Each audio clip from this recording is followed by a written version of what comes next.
Today is the Royal Rumble, but first, let's talk about Raw and SmackDown.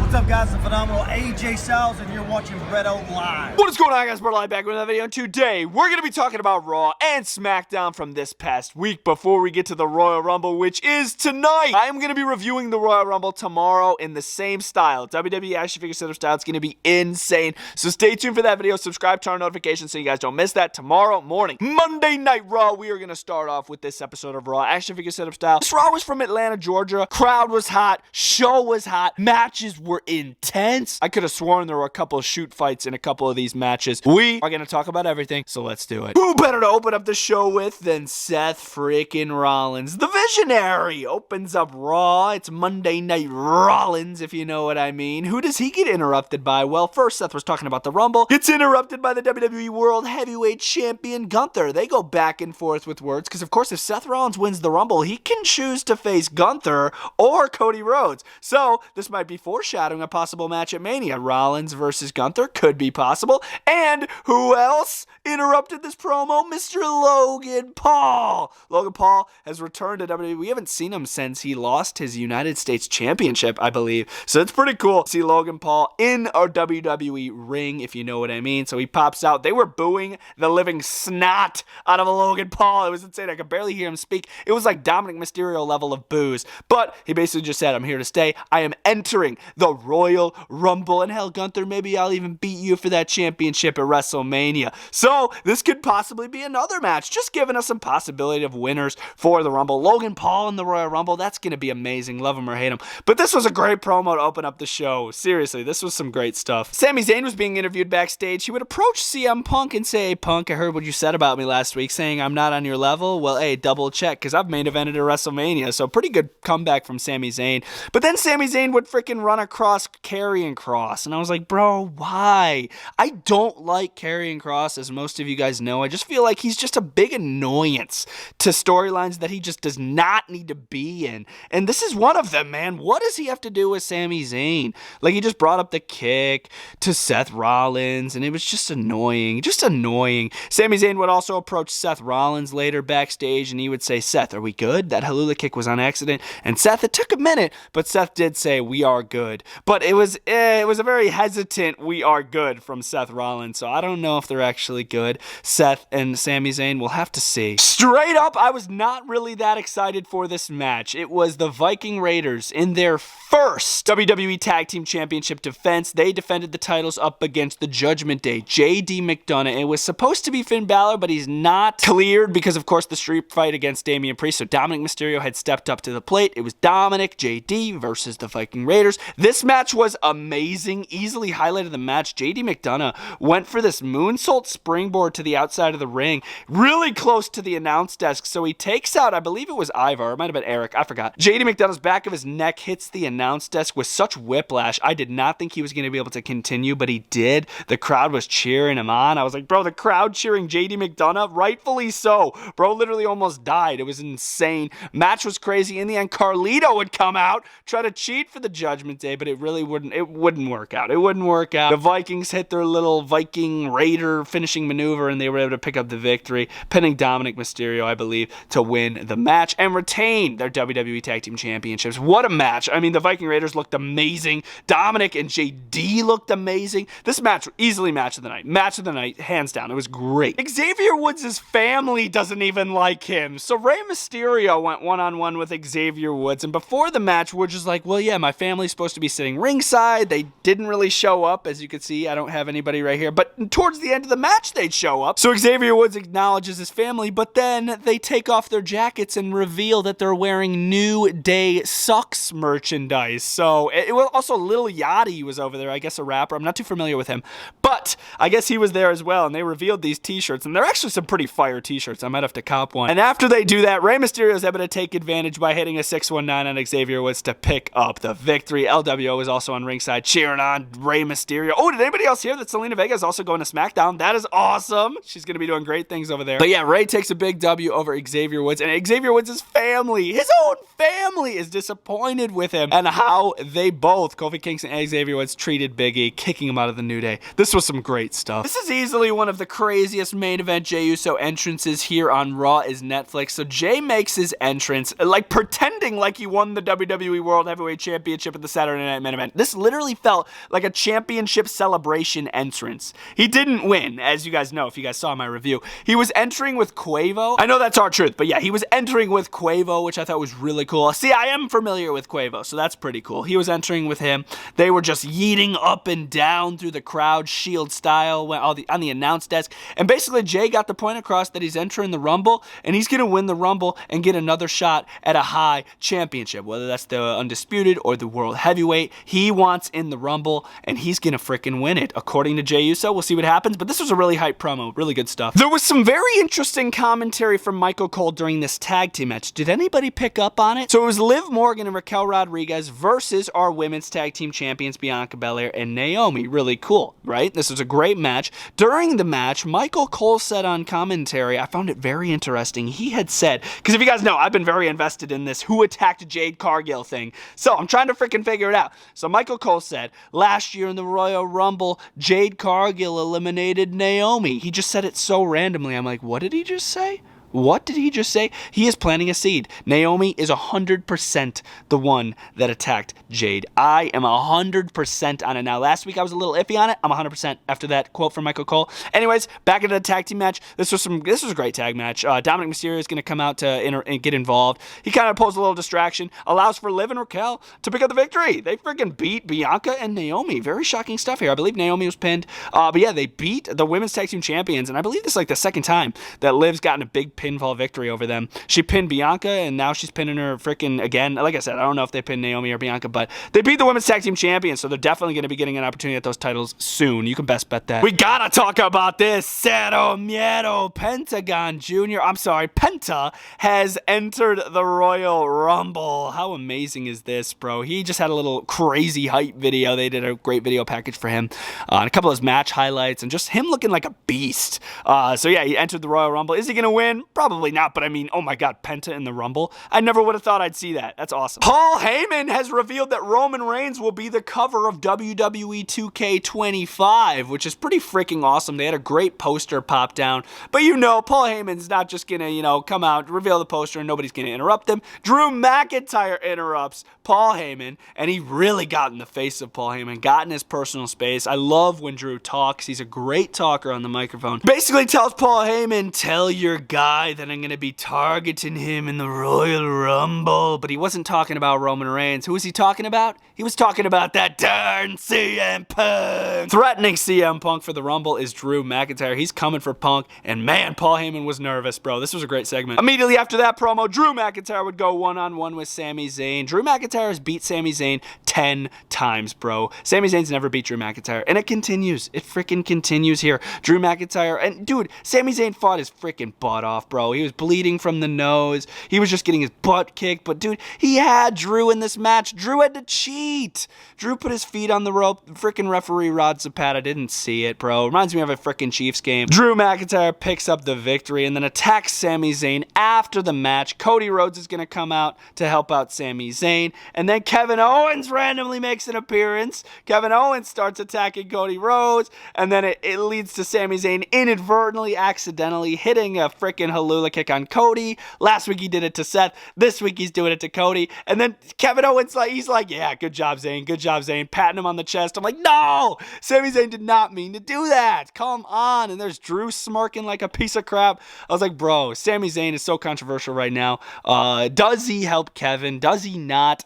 We'll have to find out tonight. We'll have to find out. I'm so hyped for the Rumble. It's going to be good. But man, I just felt bad for Sammy here. And Cody got it. Cody got rocked, bro. Cody got rocked. We'd go to commercial. We'd come back and Cody was just, he was delusional. He was just in another world. That kick rocked Cody's brain. And then he gets interrupted by freaking CM Punk. And now he's got to cut a promo? So Cody and Punk cut one of the best promos I've ever seen to end this Raw. This promo had no reason for being this good. Both men talking about the Rumble. Cody talking about friends that have turned on him, and Punk's like, I'm not going to stab you in the back. I'm going to stab you in the front when I win the Royal Rumble and we fight at WrestleMania. I'm like, oh, dude, this promo was so good. Cody Rhodes did get the last laugh in the promo, but it was great. Oh my goodness, this was so good. If you didn't see it, please watch it. Favorite match, I kind of said it already, but it's definitely going to be the World Tag Team Championship match. This was amazing. Favorite moment's got to be the Cody Rhodes and CM Punk promo. And ranking this show out of 10, I am going to give it a solid 10 out of 10, bro. This episode of Raw was great. I was invested the entire time. I didn't get bored. I didn't almost fall asleep like a 3-hour episode of SmackDown. Let's jump into the blue brand, that being SmackDown. The SmackDown before the Royal Rumble. Let's go. Indianapolis, Indiana just hosted SmackDown. Yeah, it was 3 hours. Does this show really need to be 3 hours? Absolutely not. Oh my gosh, there was so much filler. We're still going to talk about it in full. Backstage segment, matches, winners, losers, final show before the Royal Rumble, which is in a couple hours, bro. Gonna be reviewing it tomorrow morning, so stay tuned for it. Let's talk about SmackDown. The arena that the SmackDown was filmed in, I've actually been to a Raw show in this arena. I sat row 3 when the Shield reunited in, what was that, like 2018, something like that. So it was pretty cool to know that I've been in this arena that they were filming SmackDown at. Pretty cool. We opened up the show with Mr. Kevin Owens. Kevin Owens finally got his interview that he wanted with Joe Tessitore, because remember last week, Kevin Owens got in the face of Joe Tessitore. He's like, so, Cody Rhodes is good enough for an interview, but I'm not good enough for an interview? I thought he was going to attack Joe, but he didn't. He just grabbed his Winged Eagle title off the little bracket that was hanging it off the ceiling. So I was like, okay, so I guess Kevin's got his Winged Eagle belt back. I was expecting Cody to come out, right? No, we get CM Punk, my prediction for the 2025 Royal Rumble winner. So CM Punk comes out, gets in the face of Kevin Owens and says, Kevin, I could face you at WrestleMania. Say you beat Cody Rhodes in your ladder match, it could be me and you. I'm not underestimating you. This could possibly be the main event, but there's no way in hell Kevin Owens is not beating Cody Rhodes. There's no way. If you guys want to see the full prediction video, the full conversation between me and Brother Dink, we talked about the Royal Rumble. Check it out before the show goes down. This was a pretty solid opening segment. Not as good as the Cody and CM Punk promo, though. Oh my gosh, this was nothing compared to that one. We would jump right into our opening match, which was Jim Uso, Big Jim, going up against Carmelo Hayes. I feel like we've been waiting a couple weeks, actually, for this match to go down, you know, starting with little backstage, little interactions between these two, and we were finally seeing the match.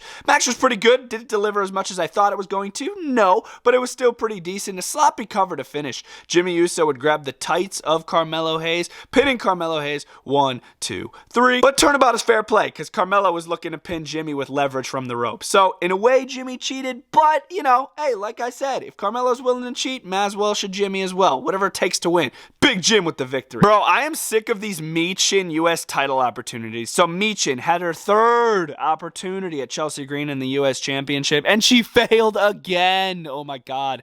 So you had Piper and B-Fab on ringside. They kind of got into it. And then Chelsea just grabs a kendo stick. The one that Michin came out with the handkerchief on it. She starts beating Michin down with it. But then B-Fab kind of helps out, and it's kind of 2-on-2, and they fight him off. But it was a disqualification because Chelsea hit Michin with the kendo stick. So it's going to be a DQ. Winner is Michin, but the title can't change hands on a DQ. So, and still you are U.S. champion Chelsea Green, as it should be. I don't like Michin Medium. She is so annoying in my opinion. And she's probably going to get another U.S. title opportunity. Could you imagine a fourth? Bro, we don't need that. Please no. They keep hyping up Charlotte. She had another video just showing off her royalty, showing off her Flair last name. She is my prediction for the Women's Royal Rumble winner this year. Once again, full video on the channel if you want to see the full conversation. I just feel like it has to be Charlotte, bro. I really do. That's the one that they're hyping up. That the spotlight's on Charlotte, and she goes up against Rhea at Mania. I feel like that just works. I don't know. We'll have to see. Damian Priest made his presence felt here on the SmackDown, cutting a pretty solid promo until he was interrupted by Jacob Fatu. Man, it felt good to see Jacob and Priest in the same ring. They're both from the streets, so it made for a pretty kick-ass promo. Damian Priest would randomly just super kick the snot out of Tama Tonga, and then he would direct his focus towards Jacob Fatu. They'd go at it. They started getting the best of Damian Priest, and here comes LA Knight. LA Knight would come out, even up the odds with a steel chair helping out Damian Priest. That would be our setup for the main event, a tag team match. Priest and Knight versus the Bloodline. Jacob Fatu and Tama Tonga. It was a great main event. I will talk about it in a few. But Priest on SmackDown, it's such a breath of fresh air. Liv Morgan went one-on-one with Naomi. Match was okay. We have Raquel and Bianca on ringside. They kind of got into it on the ringside area, kind of distracting Liv Morgan, allowing for Naomi to pick up the victory, beating Liv Morgan, pinning a former women's champion, which is pretty freaking wild if you ask me. After the match, the powerhouse Raquel Rodriguez would enter the ring, and she would just start laying haymakers. She would drop Naomi, drop Bianca, and then powerbomb Liv on top of both of them, which is a pretty cool sight. I like that when she uses Liv's body as a weapon. It's pretty wild. Both of these women are going to be in the Rumble. Could they go at it in the Rumble, Raquel and Liv? Same with Naomi and Bianca. I'm hoping we see Jade Cargill take out Naomi, the woman who took her spot in the Tag Team Championship. Little picture there, so I'm hoping that happens. The Rumble's going to be great. Oh my God, it's going to be so good. It's in a few hours. I can't wait. Miz was trying to befriend Andrade last week, and this week he's facing him one-on-one. Aldis made the match. Pretty solid stuff here. Nothing too crazy. It's a Miz match. Miz kind of wrestles like a coward, according to Daniel Bryan, and he's right. He would lose to Andrade. Andrade would hit a wicked little back elbow here, like a spinning elbow to Miz's face, knocking out the Miz, pinning him 1, 2, 3. Andrade actually picking up the victory. It's kind of odd seeing Andrade win a match, I'm not going to lie, but it's against the Miz, so it's not a huge deal. This was an interesting 8-man tag team match. So DIY and Pretty Deadly had to team up to go up against Los Garza and MCMG. Basically, all these tag teams hate each other in a way, so it didn't really work out. So Los Garza abandoned MCMG, and then Pretty Deadly also abandoned DIY. So it turns into our match that we're going to be seeing at the Rumble, DIY versus MCMG, and MCMG win. It wasn't like a knockout victory. I believe Chris Sabin just rolled up Gargano or something like that and just won the match. But it was just a basic pinfall. I'm like, oh my gosh, bro, if that happens at the Rumble twice, because it's a 2 out of 3 falls match, we will see new tag team champions. So I hope so. But yeah, Pretty Deadly, they're done helping DIY. Backstage, they said, no, we're done with you. Freaking finally, they've been using Pretty Deadly so much. And then they're going to say, oh, we don't need you, Pretty Deadly. Bro, you guys have been trying to recruit them for the past couple weeks. Of course you need them. Freaking Ciampa, bro. I don't like DIY. They're so annoying. I love this little backstage segment with R-Truth. R-Truth would approach Damian Priest after Damian Priest had an interaction with Santos Escobar, which I thought was pretty interesting. So Truth thinks it's Monday. Truth thinks it's Monday Night Raw, and he thinks Damian Priest is jumping shows too much. R-Truth thought it was Monday. Yeah, and it was indeed Friday, but Damian Priest let it go, which was very genuine of Damian Priest. But man, I love Truth. Is Truth on SmackDown? Is he? Tiffany Stratton was reminding the WWE Universe that it is Tiffy time. We've heard this a bajillion times. It's Tiffy time. We all know. She would get interrupted by Candice LeRae, bro. The pop for Candice, yeah, there was nothing. It's like they turned the volume down. Nobody cares about Candice LeRae. She says she's entering the Royal Rumble. She ain't winning that crap. There's no freaking way. This was just a little sneak attack. Candice LeRae was distracting Tiffany Stratton in order for Nia Jax to attack from behind, which she did. She would miss Tiffany Stratton first, pancake Candice LeRae in the corner, but Nia Jax would eventually get the upper hand over Tiffany Stratton by hitting an annihilator on Tiffany Stratton, our women's champion. Nia, you're not winning the Rumble either, bro. It's going to be Charlotte throwing your ass over the top rope. I guarantee it. A lot of people are gunning towards Tiffany Stratton, bro. I don't even think she's going to be the one that's picked after the Rumble winner is announced. I feel like Rhea's going to be picked for Mania. I don't even think Tiffany's going to be picked. The segment was like, I don't know, every other Nia Jax promo attacking somebody from behind. And our main event absolutely kicked butt, bro. Anything with Jacob Fatu in it, I swear, is always good. I hope Jacob Fatu pops off in that Rumble. Anyways, Jacob Fatu, Tama Tonga, Damian Priest, and LA Knight tag team action. Damian Priest would dominate the ending, reversing Tama Tonga's little slide, catching him in a chokeslam, and hitting a South of Heaven on Tama Tonga. Pin him 1, 2, 3. Damian Priest wins the match for his tag team, him and LA Knight. After the match, Jacob Fatu would rush the ring, hit a Samoan drop on Damian Priest, and then a perfect moonsault off the top rope. Man, Jacob Fatu does it so well. And just sending a little message to Damian Priest, like, welcome to SmackDown. I'm the top dog. Don't touch me. I love Jacob Fatu.